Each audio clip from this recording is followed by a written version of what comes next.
ಜೈ ರಾಮಕೃಷ್ಣ. ನಮಸ್ತೆ. ಯುಗಾವತಾರ ಶ್ರೀರಾಮಕೃಷ್ಣ ಗ್ರಂಥಾಧ್ಯಯನಕ್ಕೆ ತಮ್ಮೆಲ್ಲರಿಗೂ ಸ್ವಾಗತ. ಅಧ್ಯಾಯ 12. ಶಿವಾನಂದ ಲಹರಿ. ಗದಾಧರನ ಈ ದಿವ್ಯಾನಂದ ಪ್ರಕಟಗೊಳ್ಳುವ ಒಂದು ಘಟನೆ ನಡೆಯಿತು. ಅದು ನಡೆದುದು ಆ ವರ್ಷದ ಶಿವರಾತ್ರಿ ಎಂದು. ಆ ದಿನವಿಡೀ ಗದಾಧರ ಉಪವಾಸದಿಂದಿದ್ದ. ಅವನ ಸ್ನೇಹಿತ ಗಯಾ ವಿಷ್ಣು ಹಾಗೂ ಇನ್ನು ಕೆಲವು ಹುಡುಗರೂ ಅಂದು ಉಪವಾಸವಿದ್ದರು. ಶಿವರಾತ್ರಿ ವ್ರತವೆಂದ ಮೇಲೆ ಜಾಗರಣೆಯೂ ಇರಲೇಬೇಕು. ಪಕ್ಕದ ಸೀತಾನಾಥ ಪೈನೆ ಎಂಬುವನ ಮನೆಯಲ್ಲಿ ರಾತ್ರಿ ಶಿವಮಹಿಮೆಯ ಕುರಿತಾದ ಒಂದು ನಾಟಕ ನಡೆಯಲಿತ್ತು. ನಾಟಕ ಇದ್ದು ಬಿಟ್ಟರೆ ಜಾಗರಣೆ ಬಹಳ ಸುಲಭ. ಆದ್ದರಿಂದ ಗ್ರಾಮಸ್ಥರೆಲ್ಲ ಬಹಳ ಉತ್ಸಾಹದಿಂದ ಜಾಗರಣೆಗೆ ಸಿದ್ಧರಾದರು. ನಾಟಕದ ತಂಡದವರು ಪಕ್ಕದ ಗ್ರಾಮದಿಂದ ಬಂದವರು. ಸೂರ್ಯ ಮುಳುಗಿದ ಅರ್ಧ ಗಂಟೆಗೆ ನಾಟಕ ಪ್ರಾರಂಭವಾಗಬೇಕು.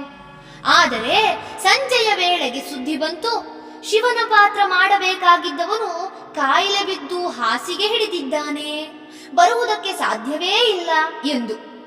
ಆ ಪಾತ್ರವನ್ನು ಅವನ ಬದಲಾಗಿ ವಹಿಸುವಂಥವರು ಯಾರೂ ಸಿಗಲಿಲ್ಲ. ತಂಡದ ಯಜಮಾನ ಹತಾಶನಾದ. ನಾಟಕವನ್ನು ಮುಂದೆ ಹಾಕಲು ಅವಕಾಶ ಕೊಡಬೇಕು ಎಂದು ಊರವರನ್ನು ಬೇಡಿಕೊಂಡ. ಆದರೆ ನಾಟಕವಿಲ್ಲದಿದ್ದರೆ ಜಾಗರಣೆಯ ಗತಿ? ಹಿರಿಯರೆಲ್ಲ ಕುಳಿತು ಆಲೋಚನೆ ಮಾಡಿದರು. ಕಡೆಗೆ ತಂಡದ ಯಜಮಾನನಿಗೆ ಹೇಳಿ ಕಳಿಸಿದರು, ಶಿವನ ಪಾತ್ರಕ್ಕೆ ಯಾರನ್ನಾದರೂ ಹುಡುಕಿ ಕೊಟ್ಟರೆ ನಾಟಕ ಆಡಿಸುತ್ತೀಯಾ ಎಂದು. ಯಜಮಾನ ಆಗಬಹುದು ಎಂದ. ಸರಿ, ಹಿರಿಯರು ಮತ್ತೆ ಕುಳಿತು ಚರ್ಚಿಸಿದರು. ಯಾರನ್ನು ಆರಿಸುವುದು? ಗದಾಯಿಯನ್ನೇ. ಗದಾಯಿ ಬಹಳ ಚಿಕ್ಕವ, ಆದರೆ ಅವನಿಗೆ ಶಿವನ ಕುರಿತಾದ ಹಾಡುಗಳು ಬೇಕಾದಷ್ಟು ಬರುತ್ತವೆ. ಅಲ್ಲದೆ ಅವನ ಮುಖಲಕ್ಷಣವೂ ಶಿವನ ಪಾತ್ರಕ್ಕೆ ಚೆನ್ನಾಗಿ ಒಪ್ಪುತ್ತದೆ. ಸರಿ, ಗದಾಯಿಗೆ ಹೇಳುವುದೆಂದು ತೀರ್ಮಾನವಾಯಿತು. ಆದರೆ ನಾಟಕ ಎಂದ ಮೇಲೆ ಮಾತುಗಳು ಇರುತ್ತವಲ್ಲವೇ, ಅದಕ್ಕೇನು ಮಾಡುವುದು? ಆ ವಿಷಯ ಮಾತ್ರ ಯಜಮಾನನಿಗೆ ಬಿಟ್ಟದ್ದು. ಅದೊಂದನ್ನು ಅವನು ಹೇಗೋ ನೋಡಿಕೊಳ್ಳಬೇಕು ಎಂಬ ನಿಶ್ಚಯಕ್ಕೆ ಬಂದರು. ಇತ್ತ ಗದಾಧರ ಸಂಜೆಯ ವೇಳೆಗೆ ಮಾಡಬೇಕಾದ ಪೂಜೆಗಳನ್ನೆಲ್ಲ ಮುಗಿಸಿ ಶಿವನನ್ನೇ ಧ್ಯಾನಿಸುತ್ತ ಕುಳಿತಿದ್ದ. ಆಗ ಇದ್ದಕ್ಕಿದ್ದಂತೆ ಅವನ ಕೆಲವು ಸ್ನೇಹಿತರು ಓಡಿ ಬಂದು ಅವನನ್ನು ಎಬ್ಬಿಸಿದರು. ನಾಟಕದಲ್ಲಿ ಶಿವನ ಪಾತ್ರಧಾರಿ ಕಾಯಿಲೆ ಬಿದ್ದಿರುವುದನ್ನು ತಿಳಿಸಿ ಗದಾಧರನೇ ಶಿವನ ಪಾತ್ರ ಮಾಡಬೇಕು ಎಂಬ ಗ್ರಾಮಸ್ಥರ ತೀರ್ಮಾನವನ್ನು ತಿಳಿಸಿದರು. ಅದಕ್ಕೆ ಗದಾಧರನಿಂದ, ಆದರೆ ಇದರಿಂದ ನಾನು ಕೈಗೊಂಡಿರುವ ಪೂಜೆಗೆ ತೊಂದರೆಯಾಗುತ್ತದಲ್ಲ. ಹುಡುಗರು ಬಿಡಲಿಲ್ಲ. ನೋಡು ಗದಾಯ್, ಶಿವನ ಪಾತ್ರ ಮಾಡಿದೆ ಎಂದರೆ ನೀನು ಅವನ ಬಗ್ಗೆಯೇ ಚಿಂತಿಸುತ್ತಿರಬೇಕಾಗುತ್ತದೆ. ಅದು ಪೂಜೆ ಮಾಡಿದಂತೆಯೇ ಆಯ್ತಲ್ಲವೇ? ಅಲ್ಲದೆ ಈಗ ನೀನು ಒಪ್ಪಿಕೊಳ್ಳದಿದ್ದರೆ ಎಷ್ಟು ಜನರಿಗೆ ನಿರಾಶೆಯಾಗುತ್ತದೆ ನೋಡು. ನಾವು ಕೂಡ ನಾಟಕ ನೋಡುತ್ತಾ ಜಾಗರಣೆ ಮಾಡಬೇಕು ಅಂತ ಎಷ್ಟು ಆಸೆ ಇಟ್ಟುಕೊಂಡಿದ್ದೇವೆ ಗೊತ್ತೇ? ಸ್ನೇಹಿತರ ವಿಶ್ವಾಸವನ್ನು ತಳ್ಳಿ ಹಾಕಲು ಗದಾಧರನಿಗೆ ಸಾಧ್ಯವಾಗಲಿಲ್ಲ.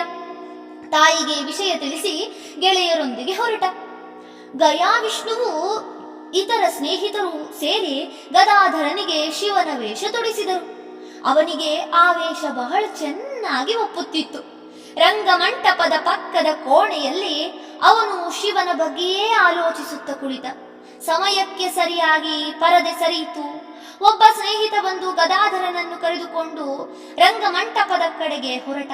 ಗದಾಧರ ಅತ್ತಿತ್ತ ನೋಡದೆ ಯಾವುದೋ ಭಾವದಲ್ಲಿರುವಂತೆ ಮಂಟಪವನ್ನು ಪ್ರವೇಶಿಸಿದ. ನಿಧಾನವಾಗಿ ಶಾಂತವಾಗಿ ಹೆಜ್ಜೆ ಇಡುತ್ತಾ ಮಂಟಪದ ಮಧ್ಯಕ್ಕೆ ಬಂದು ನಿಶ್ಚಲವಾಗಿ ನಿಂತು ಬಿಟ್ಟ. ಜಟಾಜೂಟಧಾರಿಯಾಗಿ ವ್ಯಾಘ್ರಾಂಬರವನ್ನು ಧರಿಸಿ ರುದ್ರಾಕ್ಷಿ ಮಾಲೆ ಹಾಗೂ ಭಸ್ಮಲೇಪದಿಂದ ಶೋಭಿಸುತ್ತಾ ತ್ರಿಶೂಲ ಹಿಡಿದು ನಿಂತ ಆ ಪರಮ ಶಾಂತ ಮೂರ್ತಿಯನ್ನು ಕಂಡ ಜನ ರೋಮಾಂಚಿತರಾದರು. ಅಲೌಕಿಕ ಸೌಂದರ್ಯ, ಅದರಲ್ಲೂ ಶಿವಭಾವದಲ್ಲೇ ತನ್ಮಯನಾದ ಆ ದೃಷ್ಟಿ, ತುಟಿಗಳ ಮೇಲಿನ ಮಧುರ ಮಂದಹಾಸ. ಹಲವಾರು ಜನ ಆನಂದಿತರಾಗಿ ಇದ್ದಕ್ಕಿದ್ದಂತೆ ಹರಿನಾಮವನ್ನು ಉಚ್ಚರಿಸಿದರು. ಮುಂದೆ ನಿಂತವನು ಹರ, ಆದರೆ ಜನರೆನ್ನುತ್ತಿದ್ದಾರೆ ಹರಿ ಹರಿ ಎಂದು. ಅದೇಕೆ ಹೀಗೆ?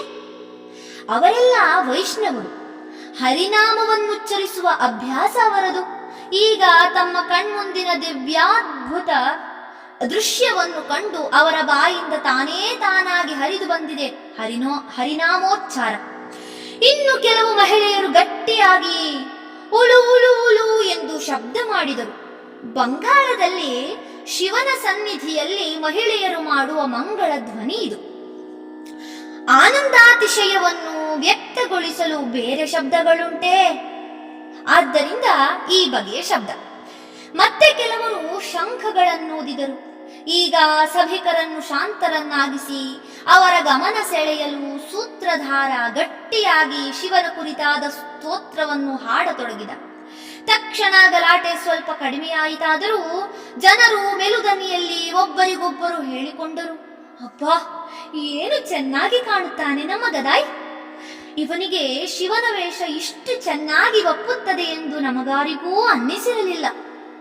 ಇವನನ್ನು ಹೇಗಾದರೂ ಮಾಡಿ ಒಪ್ಪಿಸಿ ನಮ್ಮ ಹಳ್ಳಿಯಲ್ಲೇ ಒಂದು ನಾಟಕದ ತಂಡ ಮಾಡುವುದಾದರೆ ಎಷ್ಟು ಚೆನ್ನಾಗಿರುತ್ತದಲ್ಲವೇ. ಹೀಗೆ ಏನೇನೋ ಗುಸುಗುಸು ಮಾತು ನಡೆಯುತ್ತಿತ್ತು. ಆದರೆ ಈ ಮಧ್ಯೆ ಗದಾಧರ ಯಾವ ಚಲನೆಯನ್ನೂ ತೋರದೆ ಅದೇ ಭಂಗಿಯಲ್ಲಿ ನಿಂತಿದ್ದಾನೆ. ಅಲ್ಲದೆ ಅವನ ಕಂಗಳಿಂದ ನೀರು ಧಾರೆಯಾಗಿ ಹರಿಯಲಾರಂಭಿಸಿದೆ. ಹೀಗೆಯೇ ಇನ್ನೂ 1-2 ನಿಮಿಷ ಕಳೆಯಿತು. ಆದರೂ ಮಾತಿಲ್ಲ, ಚಲನೆ ಇಲ್ಲ. ತಂಡದ ಯಜಮಾನನೂ ಇನ್ನೊಂದಿಬ್ಬರೂ ಹತ್ತಿರ ಬಂದು ನೋಡಿದರು. ಹುಡುಗನಿಗೆ ಬಾಹ್ಯ ಪ್ರಜ್ಞೆ ಇರುವಂತೆ ಕಾಣಲಿಲ್ಲ. ಈಗ ಗಲಾಟೆ ಶುರುವಾಯಿತು. ಯಾರೋ ಕೂಗಿದರು, ಹೋ, ಹುಡುಗನಿಗೆ ಜ್ಞಾನ ತಪ್ಪಿ ಹೋಗಿದೆ, ನೀರು ತನ್ನಿ, ನೀರು ತನ್ನಿ. ಎಲ್ಲಿ, ಸ್ವಲ್ಪ ದೂರ ನಿಲ್ಲಿ, ಗಾಳಿ ಹಾಕಿ. ಹಾಗಾದರೆ ಕಿವಿಯಲ್ಲಿ ಗಟ್ಟಿಯಾಗಿ ಶಿವನಾಮವನ್ನು ಉಚ್ಚಾರ ಮಾಡಿ ಎಚ್ಚರವಾಗುತ್ತದೆ. ಇನ್ನು ಕೆಲವರು ಗೊಣಗುಟ್ಟಿದರು, ಈ ಹುಡುಗ ಒಳ್ಳೆ ತರಲೆ ತಂದು ಬಿಟ್ಟನಲ್ಲಪ್ಪ, ಇನ್ನಿವತ್ತು ನಾಟಕವಿಲ್ಲ ಬಿಡಿ. ಏನು ಮಾಡಿದರೂ ಹುಡುಗನಿಗೆ ಪ್ರಜ್ಞೆ ಮರಳಲಿಲ್ಲ. ನಾಟಕವೂ ಮುಂದುವರಿಯಲಿಲ್ಲ. ಈಗ ಚಂದ್ರಮಣಿಯ ದುಗುಡವನ್ನಂತೂ ಹೇಳುವಂತೆಯೇ ಇಲ್ಲ. ಮನೆಯವರೆಲ್ಲ ಸೇರಿ ಏನೇನು ಸಾಧ್ಯವೋ ಎಲ್ಲ ಉಪಚಾರವನ್ನೂ ಮಾಡಿದರು. ಆದರೂ ಅವನು ಆ ಸ್ಥಿತಿಯಿಂದಿಳಿಯಲಿಲ್ಲ. ಆದರೆ ಮರುದಿನ ಸೂರ್ಯೋದಯದ ಹೊತ್ತಿಗೆ ತಾನಾಗಿಯೇ ಸಹಜ ಸ್ಥಿತಿಗೆ ಮರಳಿದ. ಅಂತೂ ಶಿವಭಾವದಲ್ಲೇ ರಾತ್ರಿ ಕಳೆದ ಮಹಾಜಾಗರಣೆ. ಈ ಘಟನೆಯಾದ ಮೇಲೆ ಗದಾಧರನಿಗೆ ಇಂತಹ ಉನ್ಮಾದ ಸ್ಥಿತಿ ಆಗಾಗ ಉಂಟಾಗತೊಡಗಿತು. ದೇವದೇವಿಯರ ಕುರಿತಾದ ಹಾಡುಗಳನ್ನು ಕೇಳುತ್ತಾ ಅಥವಾ ಧ್ಯಾನ ಮಾಡುತ್ತಾ ಕುಳಿತನೆಂದರೆ ಸಂಪೂರ್ಣ ಮೈ ಮರೆತು ಬಿಡುತ್ತಿದ್ದ. ಆಗ ಅವನ ಮನಸ್ಸು ತಾತ್ಕಾಲಿಕವಾಗಿ ಒಳಮುಖವಾಗುತ್ತಿತ್ತು. ಅವನು ಈ ಸ್ಥಿತಿಯಿಂದ ಕೆಲವೊಮ್ಮೆ ಬೇಗ ಹಿಂದಿರುಗಿದರೆ ಇನ್ನು ಕೆಲವೊಮ್ಮೆ ಬಹಳ ಹೊತ್ತಾಗುತ್ತಿತ್ತು. ಇಂತಹ ಸ್ಥಿತಿಯಿಂದ ಅವನು ತಾನಾಗಿಯೇ ಇಳಿದು ಬರಬೇಕೇ ಹೊರತು ಹೊರಗಿನ ಯಾವ ಉಪಾಯಕ್ಕೂ ಅದು ಜಗ್ಗುತ್ತಿರಲಿಲ್ಲ. ಒಂದೊಂದು ಸಲವಂತೂ ಅವನು ಹೀಗೆ ಕುಳಿತು ಬಿಟ್ಟನೆಂದರೆ ನಿಶ್ಚೇಷ್ಟಿತ ವಿಗ್ರಹದಂತೆ ಕಾಣುತ್ತಿದ್ದ. ಇದನ್ನು ಕಂಡು ಗಲಿಬಿಲಿಗೊಂಡವರು ಆಮೇಲೆ ಅವನನ್ನು, ಏನಪ್ಪ ಗದಾಯ್, ಇಷ್ಟು ಹೊತ್ತು ಏನಾಗಿತ್ತು ನಿನಗೆ ಎಂದು ಕೇಳಿದರೆ, ನಾನು ಒಂದು ದಿವ್ಯ ದರ್ಶನ ಮಾಡುತ್ತಾ ಅಪೂರ್ವ ಆನಂದವನ್ನು ಅನುಭವಿಸುತ್ತಿದ್ದೆ ಎನ್ನುತ್ತಿದ್ದ. ಎಳೆಯ ಬಾಲಕ ಹೀಗೆಲ್ಲ ವರ್ತಿಸಿದರೆ, ಮಾತನಾಡಿದರೆ ಯಾವ ಮನೆಯವರಿಗೆ ತಾನೇ ಚಿಂತೆಯಾಗದಿದ್ದೀತು? ಅವನನ್ನು ಈ ವಿಚಿತ್ರ ಸ್ಥಿತಿಯಿಂದ ಪಾರು ಮಾಡಲು ಅವರೆಲ್ಲ ಎಷ್ಟೋ ಪ್ರಯತ್ನ ಪಟ್ಟರು. ಆದರೆ ಏನು ಮಾಡಿದರೂ ಯಾವುದೇ ಪ್ರಯೋಜನವಾಗಲಿಲ್ಲ. ಕೊನೆಗೆ ಮನೆಯವರು ಇನ್ನೊಂದು ವಿಷಯವನ್ನು ಗಮನಿಸಿದರು. ಗದಾಧರ ಹೀಗೆಲ್ಲ ವಿಚಿತ್ರವಾಗಿ ವರ್ತಿಸಿದರೂ ಅವನ ದೇಹಾರೋಗ್ಯ ಮಾತ್ರ ಚೆನ್ನಾಗಿಯೇ ಇತ್ತು. ಅಲ್ಲದೆ ಯಾವ ವಿಷಯದಲ್ಲೂ ಅವನು ಹಿಂದೆ ಬೀಳಲಿಲ್ಲ. ಎಲ್ಲ ಕೆಲಸದಲ್ಲೂ ಚೂಟಿಯಾಗಿಯೇ ಇದ್ದ. ಯಾವಾಗಲೂ ಹಸನ್ಮುಖಿಯಾಗಿಯೇ ಇರುತ್ತಿದ್ದ. ಆದ್ದರಿಂದ ಮನೆಯವರು ಅವನ ಕುರಿತಾಗಿ ಗಾಬರಿಗೊಳ್ಳುವುದನ್ನು ಬಿಟ್ಟು ಬಿಟ್ಟರು. ಬರುತ್ತಾ ಗದಾಧರನಿಗಂತೂ ಈ ಬಗೆಯ ಭಾವಾವಸ್ಥೆ ಎಷ್ಟು ಸಾಮಾನ್ಯವಾಯಿತೆಂದರೆ ಅದಕ್ಕೆ ಅವನು ಚೆನ್ನಾಗಿ ಹೊಂದಿಕೊಂಡು ಬಿಟ್ಟ. ಅಲ್ಲದೆ ತನ್ನ ಇಚ್ಛಾನುಸಾರ ಆ ಸ್ಥಿತಿಯನ್ನು ಹೊಂದುತ್ತಾ ಅದರಿಂದ ಹೊರಬರಬಲ್ಲವನಾದ. ಹೀಗೆ ಭಾವಾವಸ್ಥೆಯಲ್ಲಿದ್ದಾಗ ಅವನಿಗೆ ದೇವದೇವಿಯರಿಗೆ ಸಂಬಂಧಿಸಿದ ಎಷ್ಟೋ ಸೂಕ್ಷ್ಮ ವಿಚಾರಗಳ ಸ್ಪಷ್ಟ ಅರಿವು ಉಂಟಾಗುತ್ತಿತ್ತು.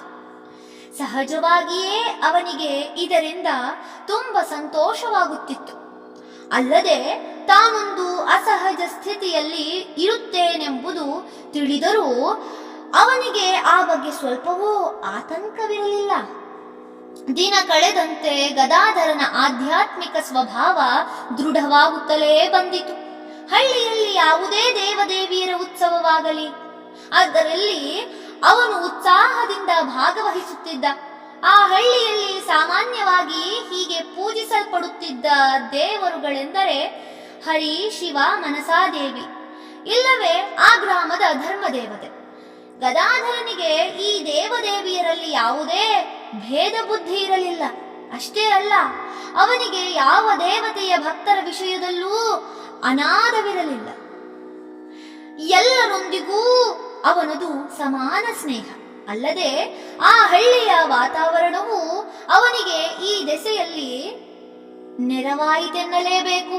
ಏಕೆಂದರೆ ಆ ಪ್ರಾಂತದ ಇತರ ಹಳ್ಳಿಗಳಲ್ಲಿ ವಿವಿಧ ಭಕ್ತರ ನಡುವೆ ವೈಷಮ್ಯ ಸರ್ವೇ ಸಾಮಾನ್ಯವಾಗಿತ್ತು.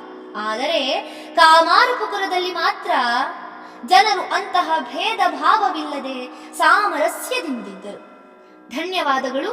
ಇಂದಿಗೆ ಅಧ್ಯಾಯ 12 ಸಂಪೂರ್ಣವಾಯಿತು. ಮುಂದಿನ ಸಂಚಿಕೆಯಲ್ಲಿ ಮುಂದಿನ ಅಧ್ಯಾಯವನ್ನು ಪ್ರಾರಂಭಿಸೋಣ. ಜೈ ಶ್ರೀಮಾತಾ.